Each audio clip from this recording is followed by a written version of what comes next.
I was never a big fan of Blade's smaller, ready-to-fly helicopters, but the Blade 550X Pro is different. This is a full-on build-it-yourself kit that makes it look like Blade's been paying attention to the T-Rex series. From the CNC machined aluminum rotor head to the carbon fiber side plates, this helicopter looks tough. And it comes with this Castle 120 HV speed control. I didn't notice this until I was building the kit, but this has 3 main shaft bearings, including one below the gears. The E-Flight 1360 kilovolt motor seems to have plenty of power, and it's run very smooth the whole time I've had it. This is a standard direct-to-swash fiberless rotor head system, but it performs very well and it's easy to set up. Now with a couple of dozen flights on this helicopter, I've never had to make any adjustments to the rotor head. I used the Spectrum H6040 cyclic and H6080G tail servos that this kit calls for, but I had to enlarge all of the openings a little bit to get them in. And as I do on all my helicopters, I used the Spectrum AR7200BX receiver with the B-Stack system built in. The Blade 550X uses a shaft drive tail rotor. Here again, there's nothing real fancy about this system, just nicely CNC machined parts that all seem to work very well. There's lots of little moving stuff back here, so I keep this pretty well lubed. My 5000 mAh 6S battery fits nicely in the tray underneath the front end. I also added a 20 amp Castle BEC and a 7.4 2000 mAh battery inside the back of the helicopter, and they both fit well and don't seem to bother the balance at all.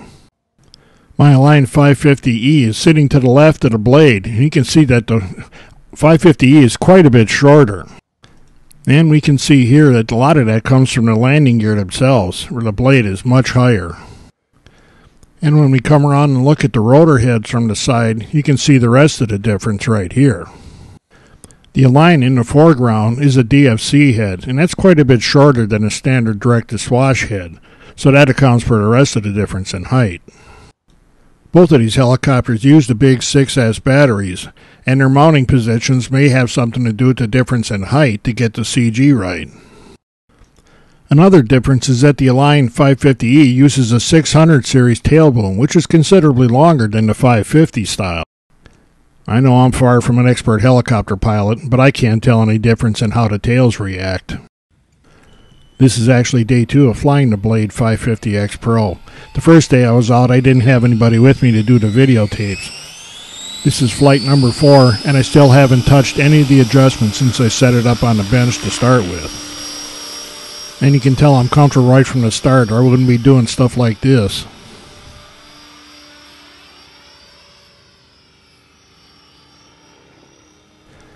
I set all my collectives up to 12 degrees positive and 12 degrees negative, and that seems to be fine on this Blade as well. I don't have to carry a lot of collective when I'm flying it around, and the corner's nice. It stays pretty flat without a bunch of collective added. And here I thought I'd try a barrel roll, and it's sloppy, but that's all me, not the helicopter. Kind of faked out the cameraman too.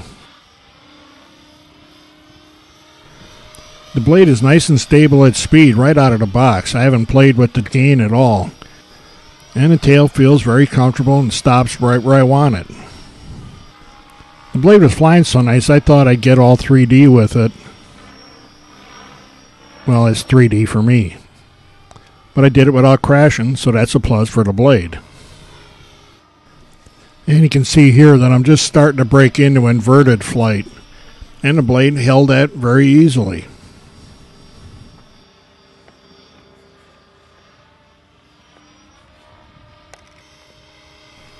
If you're looking to get into a 550 class helicopter, you need to look at the Blade 550X Pro. Everything I can see about this helicopter is tough and well made. Horizon Hobby has the parts for them, so you know you can get them whenever you need it. And I'm sure there's going to be a bunch of hop-ups for this thing on the market before long.